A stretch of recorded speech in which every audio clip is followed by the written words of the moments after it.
बोले सद्गुरुदेव भगवान की जय। मंत्र पढ़ते हैं। तस्य तपोदमः कर्मेति प्रतिष्ठा वेदा सर्वांगी सत्यम् आयतनम्।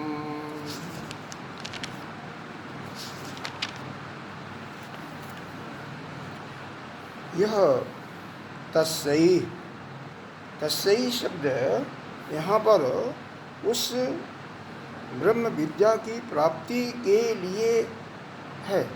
उस ब्रह्म विद्या की प्राप्ति के लिए हमें क्या कर्म करना चाहिए तो बताया गया है। तस्सई तपोदम कर्म इति प्रतिष्ठा। वह विद्या की प्राप्ति तप दम और कर्म से ही वह प्राप्त होता है। और इसके साथ और भी है, वेदा सर्वांगानि सत्यम आयतनम। और संपूर्ण वेदांग जो हैं यही प्रतिष्ठा है एवं सत्य ही आयतन है। बिना सत्य के यह ब्रह्म विद्या की प्राप्ति नहीं हो सकती। तो यहाँ पर जो प्रश्न था शिष्य का कि गुरुदेव आपने तो हमारे प्रश्नों का उत्तर दे दिया, लेकिन आपने यह स्पष्ट नहीं किया कि उपनिषद क्या है। अब हमें उपनिषद के बारे में ज्ञान दीजिए। तो गुरुदेव कहते हैं कि जो तुम्हें अभी तक हमने बताया वह तो केवल ब्रह्म विद्या ही थी, उपनिषद ही था। उपनिषद के माध्यम से तो ब्रह्म विद्या का प्रतिपादन किया था।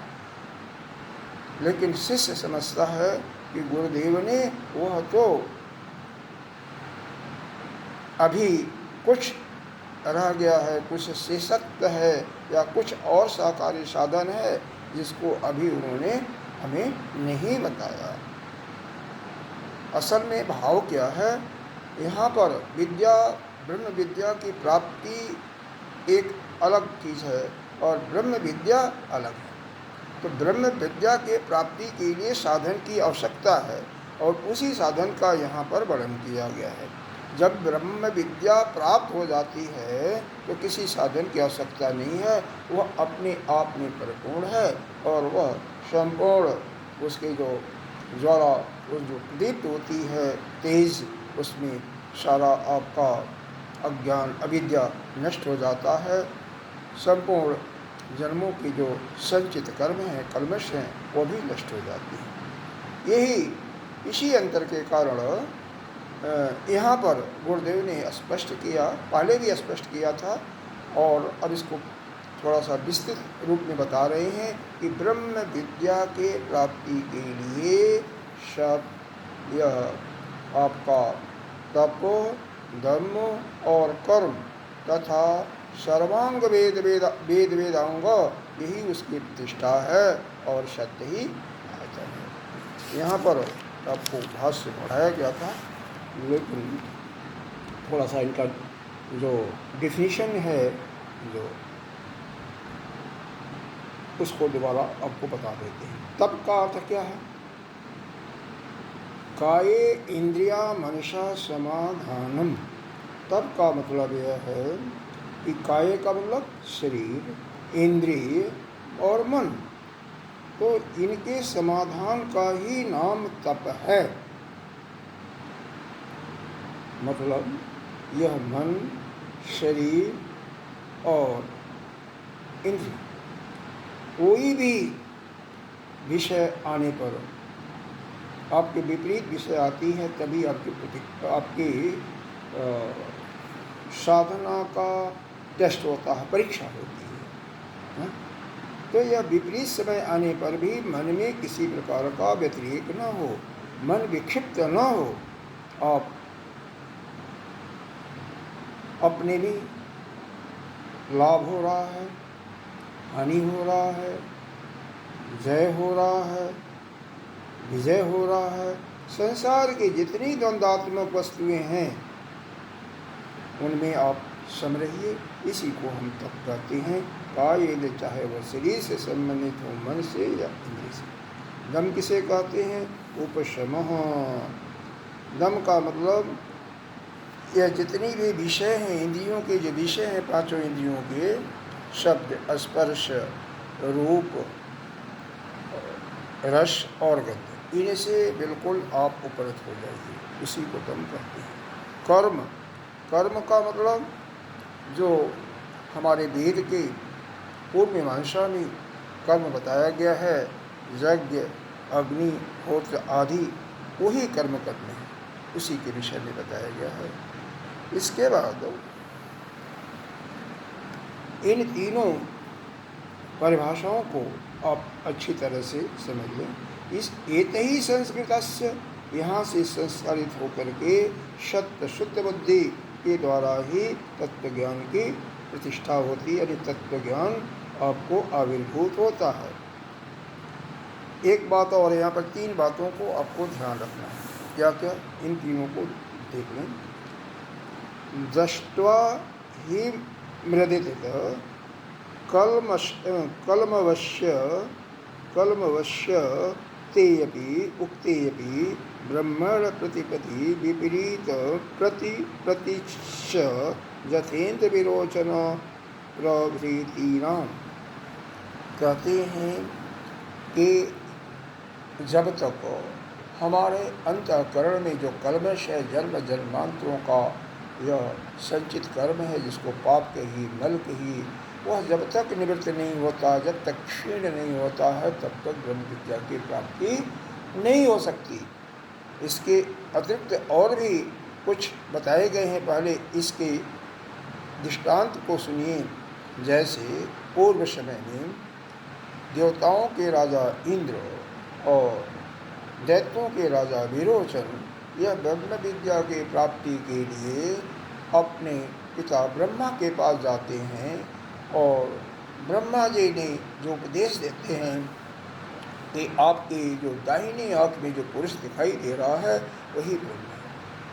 वहाँ पर दोनों को विपरीत बुद्धि, विपरीत ज्ञान होता है, क्योंकि इस जब तक यह कल्मश दूर नहीं होती हैं तो किसी को कुछ भी नहीं ज्ञान होता है, किसी को विपरीत ज्ञान होता है। शायद जिसका कल्मश दूर हो गया है उसको ठीक ठीक ज्ञान हो जाए।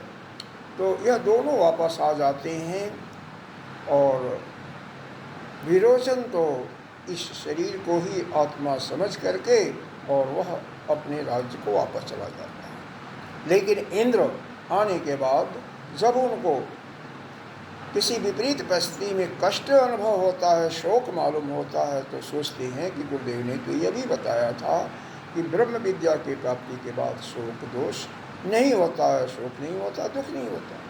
तो इसलिए इंद्र पुनः जाते हैं, पुनः ब्रह्मा जी ने इनको तपस्या करने के लिए आदेश देते हैं 32 वर्ष के। इस प्रकार से करते करते चौथी बार में जब उनकी तपस्या 100 साल पूरी हो जाती है, यानी 3 बार 32 साल की और अंतिम बार 4 साल की, उस समय भी ब्रह्मा जी वही उपदेश देते हैं जो सर्वप्रथम उपदेश दिया था।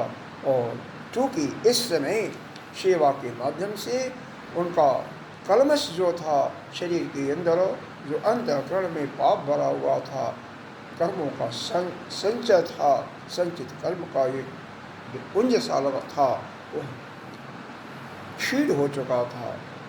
इस कारण से उनको ब्रह्म विद्या का ज्ञान हो जाता है। तो सूत्र यह हुआ कि बिना पापों के या कल्मश के क्षय होने के पहले ब्रह्म विद्या की प्राप्ति नहीं हो सकती। दूसरा बताया गया कि एक श्वेताश्वतर उपनिषद की यह मंत्र है, जस्य देवे परा भक्ति यथा देवो तथा गुरु कथिता ही अर्था प्रकाशन्ते महात्मना। जैसी आप अपने देव की आराधना करते हैं, कैसी पराभक्ति, पराभक्ति का तात्पर्य है नित्य निरंतर, और उनके अतिरिक्त और किसी में आपका बिल्कुल कोई आस्था नहीं है, केवल आपके समक्ष आपके आराध्य ही हैं। तो ऐसी पराभक्ति जो आप अपने गुरुदेव में हैं, अरे आप अपने आराध्य में करते हैं जो अप्रत्यक्ष है, वैसे ही पराभक्ति यथा देवो तथा गुरु, जैसा अपने देव में करते हैं वैसे ही अगर गुरु में करें। क्यों? गुरु में करेंगे तो गुरु तो प्रत्यक्ष है, वही ज्ञान को देने वाला है, तो वह गुरु आपके अंतर्गत ऐसा जो महात्मा है उसके अंतर्गत उस विद्या को जैसा कि ऊपर बताया गया है उसको प्रकाशित कर देता है।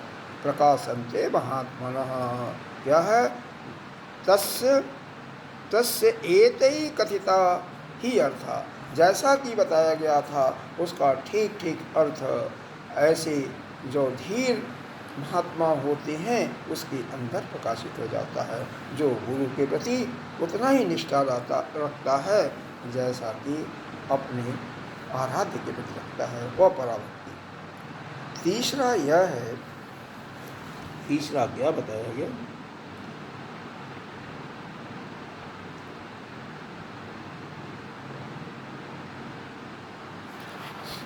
इसके और उदाहरण दिए गए, गीता में भी दिया गया, पहले इसको सुन लीजिए।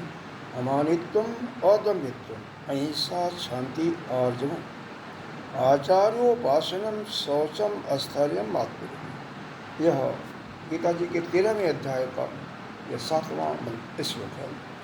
वहाँ भी आचार्य के उपासना का फिर आपको उस पर विशेष रूप से फोकस किया। उसके साथ साथ अमानित्वम अदम्भित्वम अमानित्वम, अमानित्वम मतलब किसी प्रकार से कहीं भी अपनी मान प्रतिष्ठा की चाह नहीं रखना और दंभ पाखंड भी नहीं करना। बाकी और जो बताए गए हैं गुण उनके साथ इन पर भी ध्यान देते हुए गुरु की आचार्य की अपनी पूर्ण रूप से उपासना करना। इसलिए सिद्ध होता है कि जब तक आप गुरु की पूर्ण निष्ठा के साथ भक्ति उनकी श्रद्धा के साथ उनकी सेवा नहीं करते हैं तब तक विद्या की प्राप्ति आपको नहीं हो सकती है। तीसरा यह भी बताया गया कि पाप का छेड़ होना भी बहुत ज़रूरी है।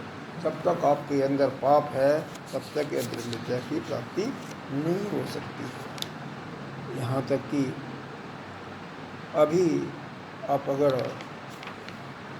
श्रीमद्भागवत का 11 स्कंद देखें, 5वें अध्याय में क्या बताया अंत में कि वह परमात्मा हम साधकों के लिए, हम जीवों के कल्याण के लिए 2 गंगा दिया है। कौन कौन?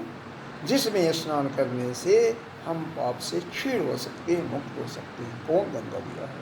पहली वह गंगा जो है जो कि कथा का श्रवण करना, सत्संग का श्रवण करना। और आपको पहले से बताया गया जाता है नित्य प्रति कि बिना श्रवण के ज्ञान प्राप्त नहीं हो सकता। कौन सा श्रवण?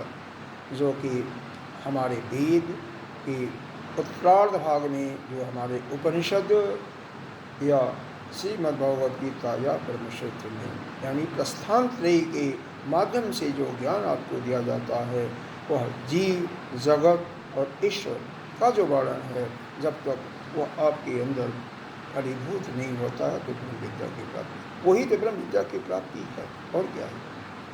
तो यह आचार्य की सेवा, यह आचार्य का निष्ठापूर्ण श्रद्धा के साथ वैसे ही भक्ति करना जैसा कि आप अपने आराध्य के साथ करते हैं, क्योंकि प्रत्यक्ष है। वो डांट भी सकता है, वो आपकी गलतियों पर प्रहार भी करेगा, लेकिन उसी को जब अपने अंतःकरण में न लेकर के बल्कि उस गलतियों को दूर करने के लिए आप नित्य प्रति परिश्रम करोगे, गुरु की पूर्ण रूप से सेवा करोगे, तो गुरु उस ब्रह्म विद्या के ज्ञान को आपके अंदर निहित कर देगा। इसलिए इसके अलावा और कुछ नहीं है। यहाँ पर फिर बताते हैं प्रतिष्ठा पादौ पादा इव अश्याः, मतलब इसका प्रतिष्ठा क्या है? तेसी सस्व प्रतिष्ठति ब्रह्म विद्या प्रवर्तते, यही इसकी प्रतिष्ठा है। क्या? तप, यज्ञ और कर्म। यही तप, दम और कर्म इस ब्रह्म विद्या के प्राप्ति हेतु यही प्रतिष्ठा है। मतलब बिना इसके ब्रह्म विद्या, यह ब्रह्म विद्या के प्राप्ति का यही पैर है, पादव है, पैर है। मतलब जब तक पैर आपका स्थिर नहीं होगा तब तक आप ठीक से खड़ा नहीं हो सकते हैं। तो प्रारंभिक स्टेज है, यह आपको करना है। चाहे इस जन्म में किया, पिछले जन्म में किया, या बहुत सारे जन्मों में यह सब कुछ कर्म कर लिए हैं आपने। कर्म कर लिए हैं, जग तप इत्यादि। आपका इंद्रियां उपरत प्राप्त हो गई हैं, बाहरी विषयों से बिल्कुल अलग हो चुकी हैं, और आपका शरीर विपरीत परिस्थितियों में शरीर और मन विक्षिप्त नहीं होता। तप यानी तप में भी आपका हो गया। दूसरा, तेसी प्रतिष्ठति ब्रह्म विद्या प्रवर्तते, ये बहुधारी हो गया। पदभावम इव पुरुषः वेदा चत्वार सर्वाणि चांगानि शिक्षादीनि खट कर्म ज्ञान प्रकाशकत्वा वेदानां तत्क्षणार्थवाद अंगानां प्रतिष्ठिताम्। यह वेद कौन कौन है और वेद के अंग कौन कौन हैं, यह भी इस ब्रह्म विद्या के प्राप्ति के लिए इसके प्रतिष्ठा ही हैं। कौन कौन है? 4 वेद हैं, आपको मालूम होगा। कौन? पहला है आपका पहला आपका है ऋग्वेद, दूसरा यजुर्वेद, तीसरा सामवेद, चौथा अथर्ववेद। 6 अंग कौन कौन है? शिक्षा, कल्प, निरुक्ति, छंद, व्याकरण और ज्योतिष। यहाँ पर शिक्षा का तो मतलब ठीक तरह से पढ़ना, समझ में आना, पढ़ना। और कल्प का मतलब होता है यह जो कर्म कांड है उसका पूर्ण रूप से ज्ञान। शिक्षा, कल्प, निरुक्ति, निरुक्ति का मतलब शब्दकोश। छंद, किसी कोई अगर पद्य रूप में लिखा हुआ है तो उसमें अक्षर कौन सा छंद है उसके विषय में, जैसे व्यति छंद, गायत्री छंद इत्यादि का जानकारी होना है। और इसके बाद आपका आता है व्याकरण। बिना व्याकरण के तो संस्कृत का ज्ञान आपको ठीक रूप से हो ही नहीं सकता। आप संधि विच्छेद करना नहीं जानेंगे, शब्दों का अर्थ नहीं निकाल पाएंगे, तो यह ब्रह्म विद्या आपको कैसे प्राप्त होगी? इसका मतलब यह भी उतना ही जरूरी है। और अंतिम जो ज्योतिष है वह तो वेद की आंखें कही जाती हैं, वेद के नेत्र हैं। तो इस प्रकार से यह 6 शास्त्र और वेद जिसको वेदांग कहते हैं, और 4 वेद का ज्ञान यानी 10 का ज्ञान शास्त्रों का आवश्यक है। तो यह भी 10 अंग जिस प्रकार से आपके तप, यज्ञ और कर्म आपके प्रतिष्ठा हैं, उसी प्रकार से यह भी प्रतिष्ठा पाते हैं। अंगा नाम ये सभी उसकी प्रतिष्ठा है। यह एक पहला अर्थ हुआ। दूसरा अर्थ इसका बताते हैं, अथवा प्रतिष्ठा शब्दस्य पाद रूप कल्पनार्थम तद्वेदा इतराणि सर्वांगानि शिर आदाति।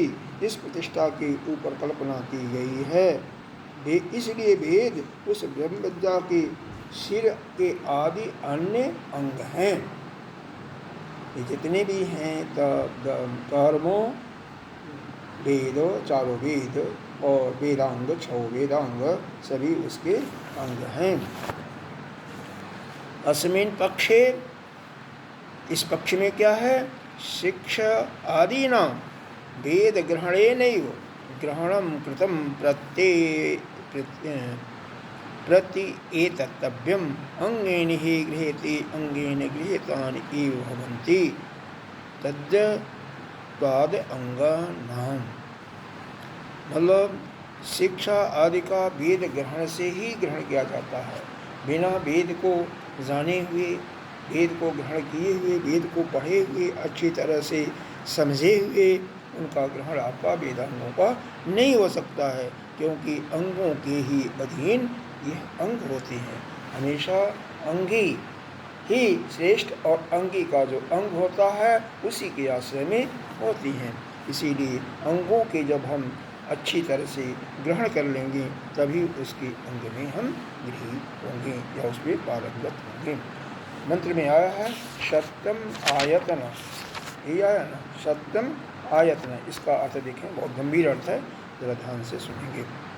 जत्र तिष्ठत उपनिषद तद आयतनम, सत्य ही आयतन है। जहाँ उपनिषद स्थित होता है वहीं उसका आयतन है। यानी बिना सत्य के यह ब्रह्म विद्या की प्राप्ति नहीं हो सकती। सत्यम इति अमायिता, अमायिता का मतलब होता है अकुटिलता, जिसमें कुटिलता नहीं है, जिसका मन बिल्कुल साफ है। तो सत्यमिति, यह सत्य क्या है? बिना किसी कुटिलता की। बांग मन, किसमें कुटिलता नहीं है? आपकी मन में, वाणी में और कायाना, इन तीनों में, मन, वाणी और शरीर, तीनों में बिना कुटिलता की, बिना किसी दूषित विचार लाए हुए आप सत्य का पालन करना। जो सत्य का पालन करता है वही प्रतिष्ठित होता है। तेषु ही आश्यति विद्यायी अमायविनः साधवः, और लोग अमावी और साधु जो शुद्ध स्वभाव वाले होते हैं उन्हीं में ही विद्या इसीलिए आश्रय लेती है, क्योंकि यह विद्या सत्य का पालन करने वालों के लिए होती है। और सत्य का पालन कैसे? बिना मन, वाणी और शरीर में किसी प्रकार का खोट लाए हुए, किसी प्रकार का विफलता लाए हुए। यह प्रश्नोपनिषद में भी यही श्रुति ने कहा है। यह कहा है, न जेषु जीवम अनृतम न माया च, यानी जिसमें कुटिलता, मिथ्या और माया। जीवा का मतलब कुटिलता, अनृतम माने झूठा होता वैसे, और माया, इसमें ये तीनों चीज़ नहीं है, मिथ्या भी नहीं है, माया भी नहीं है, उसी में ब्रह्म विद्या की प्रतिष्ठित होती है। तस्मात् सत्यम आयतनमिति कल्पते, इसीलिए सत्य को ही इस ब्रह्म विद्या का आयतन कहा जाता है। तस्मात् तप आदेश एव प्रतिष्ठा तेन प्राप्तस्य सत्यस्य पुनरायतन तेन ग्रहणम साधनम अतिशात्व ज्ञापनार्थम अश्वमेध सहस्त्रम च सत्यम च तुलया कृतम। कह रहे हैं तप आदि में ही प्रतिष्ठित होकर के, तप आदि में ही प्रतिष्ठित होकर के प्राप्त हुए सत्य को फिर आयतन रूप में ग्रहण करना चाहिए। कहते हैं यज्ञ में अश्वमेध हजारों यज्ञ करो, हजारों यज्ञ सत्य का जो पालन करता है, और दूसरा जो हजारों यज्ञ कर चुका, अश्वमेध यज्ञ कर चुका है, तो उस सत्य का जो अमानित्व, बिना कुटिलता के, बिना किसी दिखावे के, उसका जो पालन करता है, उससे उसका पल्ला नीचे हल्का ही रहेगा। यानी सत्य भारी पड़ता है, सत्य ही श्रेष्ठ है। जैसे भगवान कृष्ण को रुक्मिणी तोड़ती हैं, एक तरफ दूसरे पल्ले पर एक तुलसी का दल रख देती हैं, वहाँ पर भगवान क्या हो जाते हैं? हल्के होते हैं, और तुलसी का पत्र भारी हो जाता है। उसी प्रकार से सत्य भारी और हजारों अश्वमेध यज्ञ का फल हल्का।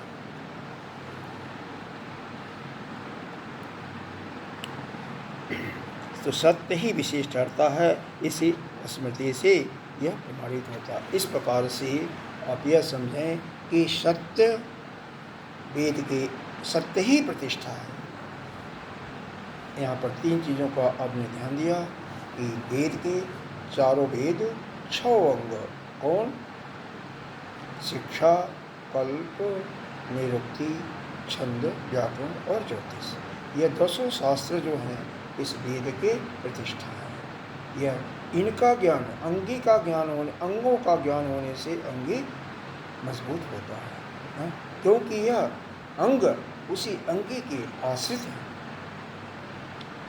समझ में आ रहा होगा। और सत्य का बिना पालन किए हुए तो फिर भी संभव ही नहीं है कि सत्य ही आता है। क्यों? सत्य कैसा? जो कि न तो वाणी में कोई कुटिलता हो, न तो झूठापन हो यानी मिथ्या हो, न कोई माया हो। ऐसा सत्य का जो पालन करता है वही, उसी के अंदर यह वेद विद्या प्रतिष्ठित होती है। दूसरा इसको कोई नहीं प्राप्त कर सकता।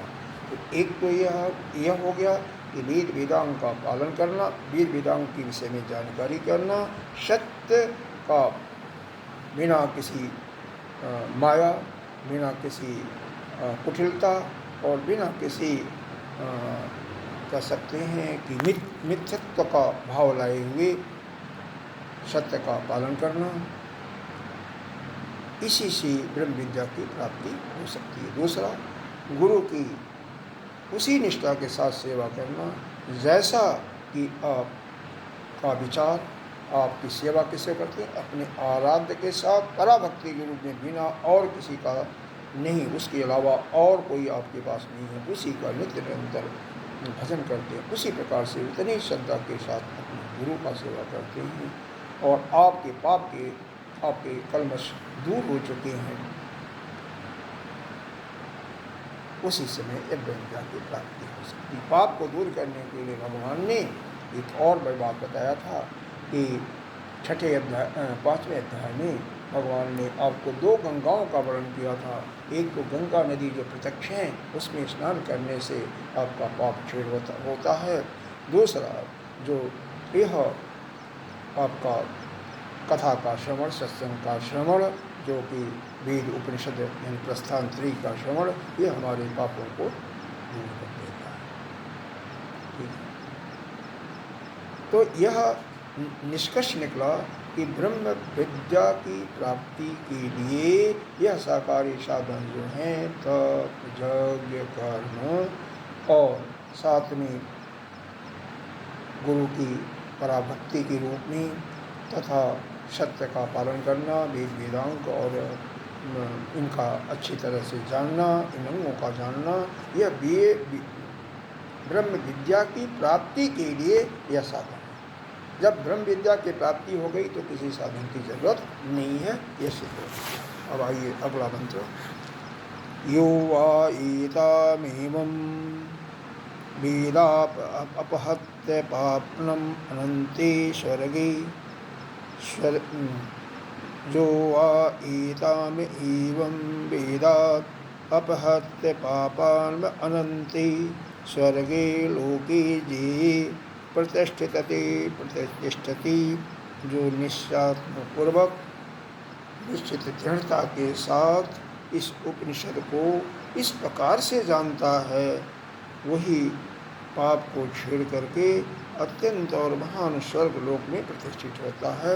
वही स्वर्गलोक में प्रतिष्ठित होता है, मतलब उसका पाप छेड़ करने के बाद ही यह ज्ञान उसके अंदर आविर्भूत होगा। अपने पापों को छेड़ कर दे और इस ज्ञान को जैसा बताया जा रहा है उसको अच्छी तरह से अपने अंदर धारण करके ही वह जन्म मरण के चक्कर से छोड़ता है। आइए भाष देखते हैं। जो वैतां ब्रह्म विद्यां केनेशितम् इत्यादिना यथोक्ताम् एवं महाभागम्, यह केनेशितम से ही यह केन उपनिषद प्रारंभ किया गया था। तो कहा जा रहा है यह जो वहाँ पर यह विद्या कही केनेशितम से उपनिषद प्रारंभ किया गया है। और कहीं यह भी आया है कि ब्रह्म देवेभ्यो, इस आख्यायिका के द्वारा यह संपूर्ण विद्याओं का आश्रयभूत ब्रह्म विद्या ही है। जो इस ब्रह्म विद्या को जानता है वही देव हो जाता है।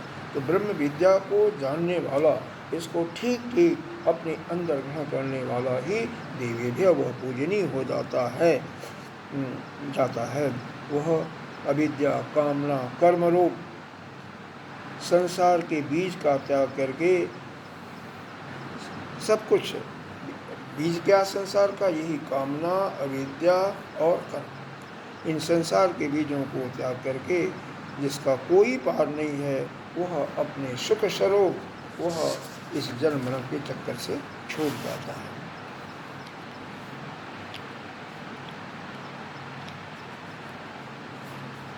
अनन्ते अपरयन्ते स्वर्गे लोके सुखात्मे ब्रह्मणि ते, वह अपने इस जन्म मरण के चक्कर से छूट जाता है। अनंते इति विशेषाणान त्रिविष्टपे। त्रिविष्टपे का मतलब यह दिया यहाँ पर कि वह फिर संसार को दोबारा वह प्राप्त नहीं होता।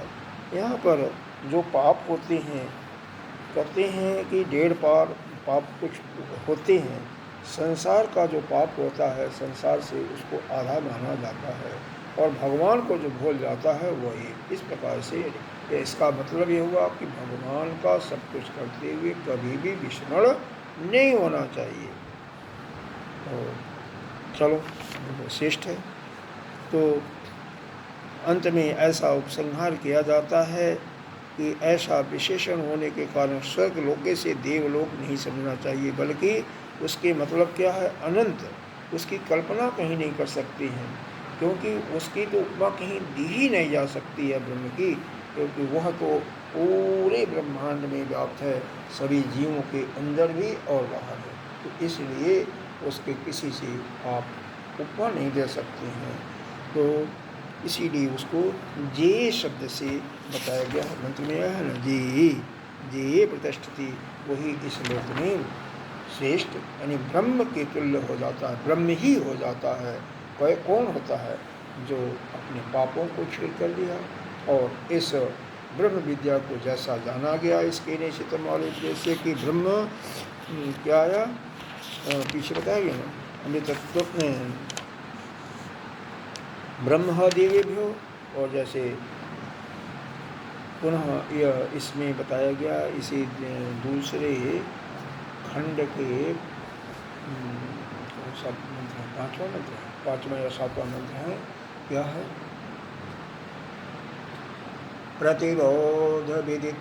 प्रतिबोध विदितं मतम् अमृतत्वं हि विन्द्यति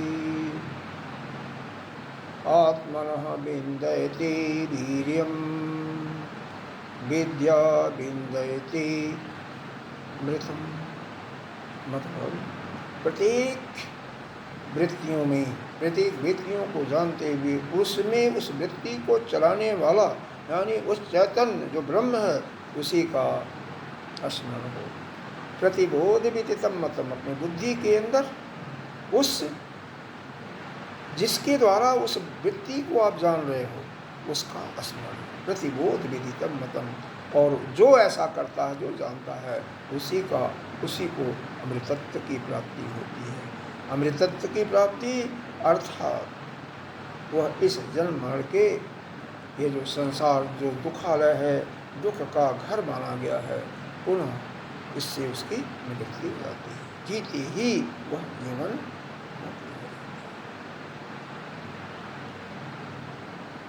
और आत्मना विन्दयते, आत्मा जो है इसको प्राप्त, किसका बंधन करता है?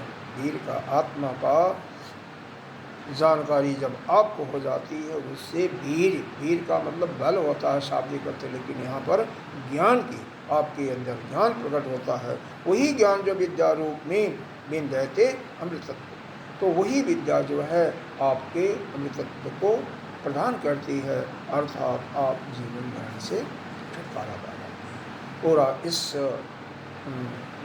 पूरे केनोपनिषद का संहार करते हुए आप यह समझें कि इसमें दो चीज़ें हैं, एक तो ब्रह्म विद्या की प्राप्ति और दूसरा जो है ब्रह्म विद्या का। तो ब्रह्म विद्या के प्राप्ति के लिए साधन बताए गए हैं 8वें मंत्र में 4थे खंड के। क्या है? यह पहला है यज्ञ, दूसरा है धम्म और तप।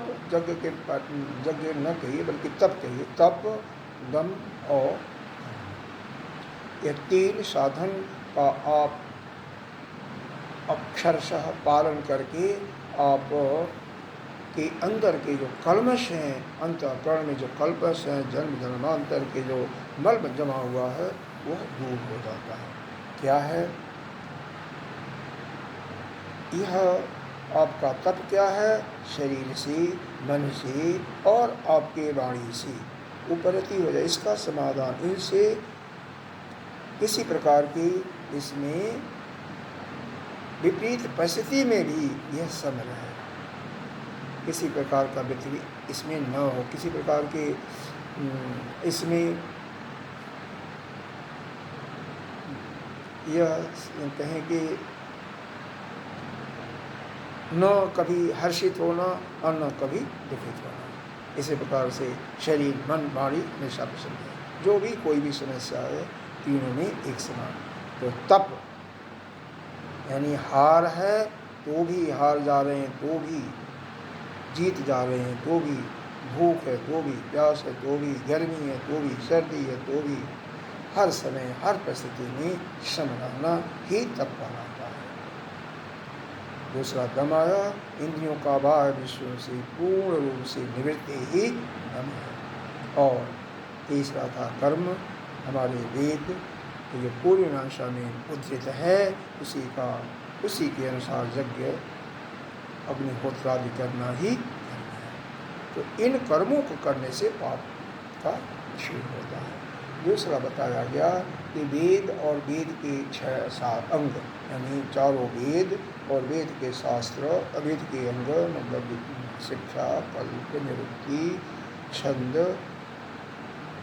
व्याकरण और ज्योतिष, इनका पूर्ण रूप से ज्ञान प्राप्त करके ही हम इस ब्रह्म विद्या को प्राप्त कर सकते, क्योंकि यह ब्रह्म विद्या की प्रतिष्ठा है।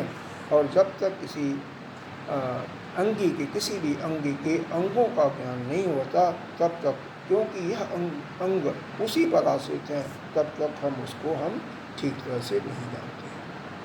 तीसरी चीज़ इसमें यह भी बताई गई कि जो निष्ठा, श्रद्धा आपका अपने आराध में जो पराभक्ति नित्य निरंतर उसके सिवा और किसी का नहीं है, वही भक्ति वही श्रद्धा अपने गुरु पर हो।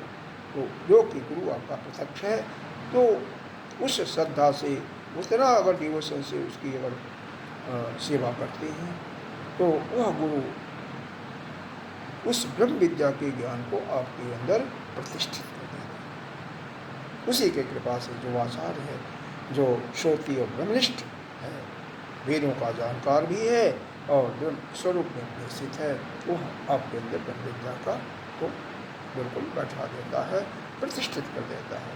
तीसरा, यह ब्रह्म विद्या की प्राप्ति बिना सत्य का पालन किए, सत्य भी कैसा हो, मन से, वाणी से और शरीर से, न तो कोई कुटिलता हो, न तो उसमें दिखावटी बना मिथ्यापन हो और न तो माया हो। बिना इन तीनों के, बिना माया, झूठ, कुटिलता, इनके बिना सत्य प्रस्थापित नहीं होता। इस प्रकार से सत्य का जो पालन करता है उसी के अंदर ब्रह्म विद्या की प्रतिष्ठित होती है। इस प्रकार से, और अंत में एक इस लाइन, इस मंत्र को याद रखें, प्रतिबोध विदितम मतम, प्रतिबोध विदितम मतम अमृतत्वम ही विद्यते आत्मना विन्दते या वीर्यम, आत्मना विन्दते वीर्यम विद्या विन्दते। आपको मन के अंदर जो भी वृत्तियों को चलाने वाला, वृत्तियों को शक्ति देने वाला, प्रत्येक वृत्तियों को शक्ति देने वाला उसी चैतन्य का याद करें, उसी का स्मरण करें, उसके विषय में आपको अनुभव हो। अगर ऐसा होता है तो यह जन्म के चक्कर से आप मुक्त हो जाते हैं। क्यों? यह आत्मना विन्दते, और फिर उस आत्मा से ही यह ज्ञान धारण होता है, और वह ज्ञान स्वरूप जो विद्या है वह अमृतत्व की प्राप्ति कराती है। यानी वह जीव, वह साधक पुनः इस संसार के आवागमन में नहीं पड़ता, वह इस संसार से हो जाता है।